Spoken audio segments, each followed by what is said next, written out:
आज मैं ऐसे कुछ सवाल लाया हूँ, कुछ क्वेश्चन लाया हूँ जो आपके एग्जाम में डायरेक्ट ही आ सकता है। आपके एग्जाम के लिए बहुत ही इम्पोर्टेंट है, चाहे वो एसएससी हो, रेलवे हो या बैंकिंग हो। चलिए बिना देरी किए हुए आज का मैं सेशन शुरू करता हूँ। आज का मैं करंट अफेयर्स शुरू करता हूँ। ये मेरा पहला कल का प्रैक्टिस क्वेश्चन है। आपको मैं बता दूं कि क्वेश्चन मैं अब हिंदी और इंग्लिश दोनों में ही बना रहा हूँ, इसलिए आप इसको देखते रहिए। बाइलिंगुअल है। ये पहला प्रैक्टिस क्वेश्चन है जो कि सिर्फ इंग्लिश में है, इसके बाद दोनों ही लैंग्वेज में आएगा। In the context of the 2025 global economic outlook, which group of nations is increasingly focusing on the de-dollarization of trade by promoting the usage of local currencies? कहता है कि economic outlook, global economic outlook 2025 के context में कौन सा group के Nations D dollarisation को promote कर रहा है और लोकल करेंसी को ज्यादा प्रमोट कर रहा है। कि मतलब अगर वो ट्रेड करेगा तो ट्रेड में अपने लोकल करेंसी का इस्तेमाल करना चाहते हैं। तो इसका सही आंसर है ब्रिक्स प्लस। ब्रिक्स का फुल फॉर्म क्या है? Brazil, Russia, India, China and south Africa. पहले ये सिर्फ 4 कंट्री थे, लेकिन बाद में ये सारे जुड़े हैं, जैसे इजिप्ट, इथियोपिया, ईरान, यूएई और रिसेंटली फिर कौन जुड़ा है? इंडोनेशिया। ये सारा डी डॉलराइजेशन के पक्ष में है। ओके, आज का हमारा नेक्स्ट क्वेश्चन है, वन विच डेट वाज वीर बाल दिवस रिसेंटली ऑब्जर्व्ड अक्रॉस इंडिया। कहता है कि हाल ही में वीर बाल दिवस कब मनाया गया? तो इसका सही आंसर है 26 दिसंबर को। और ये क्यों मनाया जाता है? क्योंकि ये सिख धर्म के जो 10वें गुरु है गुरु गोविंद सिंह जी के पुत्र साहिबजादा जोरावर सिंह और साहिबजादा फतेह सिंह, उसकी शहादत की याद में मनाया जाता है। ओके, इसको 2022 में इसकी शुरुआत की गई थी नरेंद्र मोदी के द्वारा। This day commemorates the martyrdom of the 4 Sahibzada sons of Guru Gobind Singh Ji, specifically Sahibzada Zorawar Singh and Sahibzada Fateh Singh। फिर हमारा नेक्स्ट क्वेश्चन है, Which state government has decided to implement a rolling budget system starting from the financial year 26 to 27? कहता है कि कौन सा state government ने rolling budget को इम्प्लीमेंट करने का डिसाइड किया है फाइनेंशियल 2026 सदस्य से। तो इसका रोलिंग बजट क्या होता है कि ऐसा बजट जो काम अपडेट किया जाता है, समय समय पर जिसे अपडेट कर सकते हैं। किस राज्य सरकार ने वित्त वर्ष 2026-27 से रोलिंग बजट प्रणाली शुरू करने का निर्णय लिया है? जिसका सही आंसर है मध्य प्रदेश। रोलिंग बजट एक ऐसी प्रणाली है जिसमें बजट को समय समय पर अपडेट किया जाता है। मतलब सब बजट को जब भी जरूरत पड़ेगा उसके हिसाब से अपडेट किया जाता है। मध्य प्रदेश ऐसा करने वाला प्रमुख राज्य बन रहा है ताकि योजनाओं की निरंतरता बनी रहे। मध्य प्रदेश ऐसा करने वाला प्रमुख राज्य बन रहा है, तो इसमें जो स्कीम्स होते हैं उसकी कंटिन्यूटी बरकरार रहे। आप इसमें इंग्लिश में भी देख सकते हो, a rolling budget is a continuous budget that is updated regularly as time pass। जैसे टाइम पास होता है आप उसको टाइम अपडेट हम कर सकते हैं। This ensures flexibility in funding for ongoing developmental projects। जो भी प्रोजेक्ट्स है उसकी फंडिंग में फ्लेक्सिबिलिटी को इंश्योर करता है। हमारा तीसरा क्वेश्चन है, The Dhanu Yatra recently seen in the news is a famous cultural festival of which state? कहता है कि हाल ही में सुर्खियों में रही धानु यात्रा का संबंध किस राज्य से है? तो इसका सही आंसर है धानु यात्रा का संबंध उड़ीसा से है। ओके, अच्छा, धानु यात्रा है क्या? तो एक ओपन एयर थिएटर है, बड़ा खुला थिएटर है, दुनिया का सबसे बड़ा माना जाता है। यहाँ पे क्या होता है कि भगवान कृष्ण और उनके मामा कंस की पौराणिक कथा पर आधारित है। Okay, it is recognised as the world's largest open air theatre. The play spans 11 days and depicts the mythological story of Lord Krishna and his uncle King Kansa। कहता है कि ये दुनिया का सबसे बड़ा ओपन एयर थिएटर है और ये 11 दिनों तक चलता है और इसमें डिपिक्ट किया जाता है किसको, स्टोरी ऑफ लॉर्ड कृष्णा और उसके अंकल मतलब मामा किंग कांसा को। ये है न्यूज। फिर हम लोग देखते हैं इन 2025 the communist party of India CPI completed how many years of its establishment। ये क्वेश्चन ये बहुत ही इंपॉर्टेंट क्वेश्चन है क्योंकि सीपीआई का कनेक्शन डायरेक्ट ही मॉडर्न हिस्ट्री से जुड़ा हुआ है। आपको याद होगा कि सीपीआई का एस्टेब्लिशमेंट 26 दिसंबर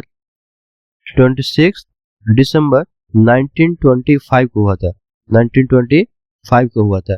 तो कल मतलब हाँ कल 100 साल पूरा हो गया है इसको। इसका सही आंसर है क्या 100 इयर्स।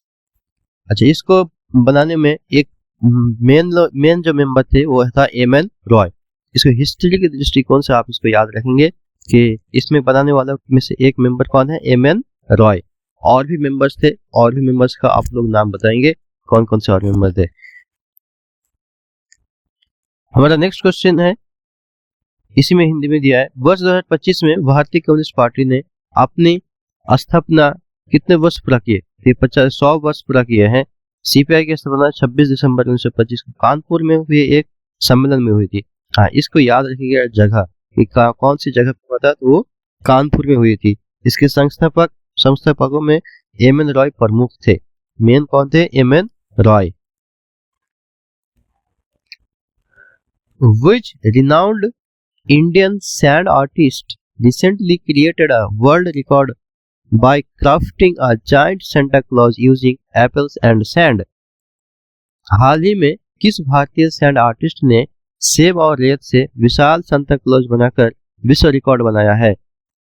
कहता है कि कौन सा भारतीय सैंड आर्टिस्ट है, मतलब बालू से आर्ट बनाने वाले सेब और रेत का इस्तेमाल करके दुनिया का सबसे बड़ा सांता क्लॉज का बनाया है? तो इसका सही आंसर है सुदर्शन पटनायक। सुदर्शन पटनायक। सुदर्शन पटनायक ओडिशा के पूरी बीच पर अपनी कलाकृतियों के लिए प्रसिद्ध है और उन्हें पद्मश्री से सम्मानित किया जा चुका है। सुदर्शन पटनायक कहाँ के हैं? उड़ीसा के हैं। ओके, और इसे पद्मश्री से भी सम्मानित किया जा चुका है 2014 में। तो ये उसका मेन कंट्रीब्यूशन था आर्ट के लिए। और किस तरह का आर्ट बनाते हैं? सैंड। इसको याद रखेंगे खास तौर पर। समुद्र Pratap which was recently in the news is a, कहता है हाल ही में समुद्र प्रताप जो हाल ही में खबरों में था वो क्या है? समुद्र प्रताप आया था न्यूज में, तो आखिर है क्या चीज? तो इसका सही आंसर है एक प्रदूषण नियंत्रण पोत, पोल्यूशन कंट्रोल वेसल। अच्छा, ये क्या काम करता है पॉल्यूशन कंट्रोल वेसल? इसे भारतीय तटरक्षक बल मतलब इंडियन कोस्ट गार्ड के लिए समुद्री तेल रिसाव और प्रदूषण से निपटने के लिए बनाया गया है। मतलब इसको बनाने का मकसद है कि समंदर में जो प्रदूषण होता है, तेल का रिसाव हो गया, अगर तेल का बैरल है उसमें लीकेज हो गया या कुछ हो गया, तो उसके प्रदूषण से निपटने के लिए यह समुद्र प्रताप को बनाया गया है। तो ये इंडियन कोस्ट गार्ड का है। Build for the Indian coast guard, this vessel is design to contain and recover oil spills मतलब तेल का रिसाव and manage marine pollution in Indian territorial waters. जो भी इंडियन टेरिटोरियल वाटर्स है वहीं पे अगर ये ऑयल स्पिल्स होता है या मरीन पोल्यूशन है, इन सबको मैनेज करने का काम करेगा कौन? Samudra Pratap. I hope it is clear. Next question is the world's largest nuclear power plant, a power unit, Kashiwazaki Kariwa, which recently received permissions to restart, is located in which country? विश्व की सबसे बड़ी परमाणु ऊर्जा इकाई, विश्व की सबसे बड़ी परमाणु ऊर्जा इकाई काशीवाजाकी करीवा, जिसे हाल ही में फिर से शुरू करने की अनुमति मिली, किस देश में मौजूद है? ओके, तो ये है आपका जापान में मौजूद। इसको बंद क्यों किया गया था? क्योंकि फुकुशिमा एक आपदा आया था, डिजास्टर आया था, उसके बाद जापान ने अपने कई परमाणु संयंत्र को बंद कर दिए थे, लेकिन अब उसे धीरे धीरे जरूरत के हिसाब से बहाल किया जा रहा है, मतलब खोला जा रहा है। Okay, Japan is gradually restarting its nuclear reactors to meet energy demands and carbon neutral goals after many were shut down following the Fukushima disaster. Fukushima disaster के बाद जापान ने जो ये है न्यूक्लियर पावर यूनिट है, इन सबको बंद कर दिया गया था, लेकिन अभी एनर्जी डिमांड्स के हिसाब से, एनर्जी के डिमांड्स के हिसाब से अब इसको धीरे धीरे खोल रही है।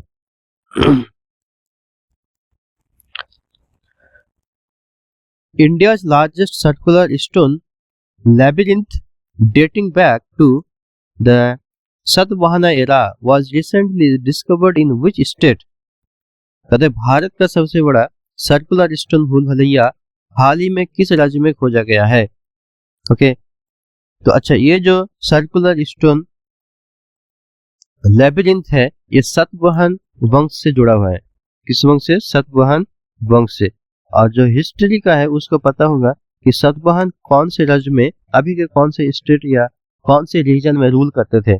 तो इसका सही आंसर है जो वेस्टर्न रीजन था, वो वेस्टर्न रीजन का पार्ट में ये करते थे। अगर इंडिया है, इधर सतवाहन का रूल होता था। तो यहाँ पे क्या है? महाराष्ट्र है, मेनली क्या है? महाराष्ट्र है। इसका सही आंसर है क्या? महाराष्ट्र। पुरातत्वविदों ने सोलापुर के बोरामुनि घास के मैदानों में इसे खोजा है। यह सतवाहन वंश के दौरान इंडो रोमन व्यापार से संबंधित माना जा रहा है। जो पुरातत्वविद है वो बोरानी घास के मैदान से इसे खोजा है, और यह सतवाहन वंश के इंडो रोमन व्यापार के संबंध को माना जा रहा है कि इंडो रोमन जो व्यापार होता था उससे ये रिलेटेड है। और इसका आकार महाभारत के चक्रव्यूह जैसा है कि, और इसका जो आकार है भूल भुलैया का, ये बिल्कुल महाभारत के चक्रव्यूह जैसा है। Found in Boramani grasslands of Solapur, Solapur के बोरामनी घास के मैदान में पाया गया है। This labyrinth resembles to chakravyuh mentioned in the Mahabharata, कि महाभारत के चक्रव्यूह के जैसा ही ये देखने में सेम लगता है। It is believed to be linked to Indo Roman trade routes during the first second century CE। ऐसा माना जाता है कि इंडो रोमन ट्रेड के रूट्स को लिंक करता है। हमारा नेक्स्ट क्वेश्चन है, which state will host the Pravasi Tripuravasi summit 25-26 to connect with its global diaspora. कहता है कि प्रवासी त्रिपुरावासी सम्मेलन 2025-26 की मेजबानी कौन सा राज्य करेगा? तो आप इसमें हिंट्स देख सकते हैं, इसके क्वेश्चन में ही आंसर छुपा है। त्रिपुरावासी मतलब त्रिपुरा के रहने वाले जो प्रवासी हैं, मतलब दूसरे देश में जो काम करते हैं। ओके, तो इसका सही आंसर क्या है? त्रिपुरा। इसका उद्देश्य राज्य से बाहर रहने वाले त्रिपुरा के लोगों को अपनी जड़ों से जोड़ना और राज्य में निवेश को बढ़ावा देना है, ताकि ये लोग भी अपने राज्य में निवेश कर सके। ये उसका मेन मकसद है। Okay, similar to Pravasi Bharatiya Divas, this summit aims to invite people of Tripura origin living abroad to contribute to the state's industrial and cultural growth। अच्छा, प्रवासी भारतीय दिवस भी मनाया जाता है, इंडियन डायस्पोरा डे। कि आप लोग बताएंगे कि प्रवासी भारतीय दिवस कब मनाया जाता है? ओके, प्रवासी भारतीय दिवस कब मनाया जाता है, आप इसका जवाब देंगे। तो इसका सही आंसर क्या था? Tripura.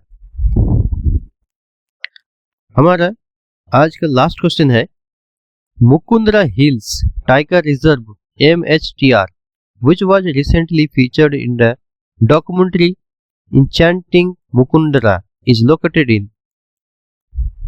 Mukundra hills tiger reserve जो हाल ही में इंचेंटिंग मुकुंदरा डॉक्यूमेंट्री के कारण चर्चा में था, किस राज्य में स्थित है? ओके, एक डॉक्यूमेंट्री रिलीज हुआ है इंचेंटिंग मुकुंदरा। इस डॉक्यूमेंट्री में इस मुकुंदरा हिल्स टाइगर रिजर्व के बारे में जिक्र किया है। तो ये किस राज्य में स्थित है? तो इसका सही आंसर है मुकुंदरा हिल राजस्थान में पाया जाता है। यहाँ पे राजस्थान कोटा। यह टाइगर रिजर्व राजस्थान के कोटा, बूंदी, झालावाड़ और चित्तौड़गढ़ जिला में फैला हुआ है। यह रणथंभौर और कूनो नेशनल पार्क के बीच एक महत्वपूर्ण कॉरिडोर का काम करता है। यह रणथंभौर ये भी आपका राजस्थान में, कूनो नेशनल पार्क मध्य प्रदेश में, इसके बीच में एक अच्छा सा कॉरिडोर का काम करता है। कौन? मुकुंदरा हिल्स टाइगर रिजर्व के located in the Kota, Bundi and Jhalawar districts. It is Rajasthan third tiger reserve, ये राजस्थान का तीसरा टाइगर रिजर्व है। It provides a vital wildlife corridor between Ranthambore and Kuno national park. Okay, ये कूनो नेशनल पार्क और रणथंभौर के बीच में अच्छा सा कॉरिडोर बनाता है। आई hope it is clear. Mukundra hills tiger reserve कहाँ पाया जाता है? राजस्थान में। ये सब स्टैटिक जीके के पार्ट है, बहुत ही अच्छा क्वेश्चन है। डेली की तरह मैं आज भी प्रैक्टिस क्वेश्चन लाया हूं। पहला क्वेश्चन है, which country recently announced that it will assume the chairmanship of the Kimberley process starting January 1, 2026। हाल ही में किस देश ने किम्बरले प्रोसेस की अध्यक्षता 1 जनवरी 2026 से ग्रहण करने की घोषणा की है? तो पहले बताएंगे कि किम्बरली प्रोसेस इस बार की मेज अध्यक्षता कौन करेंगे, कौन सा देश?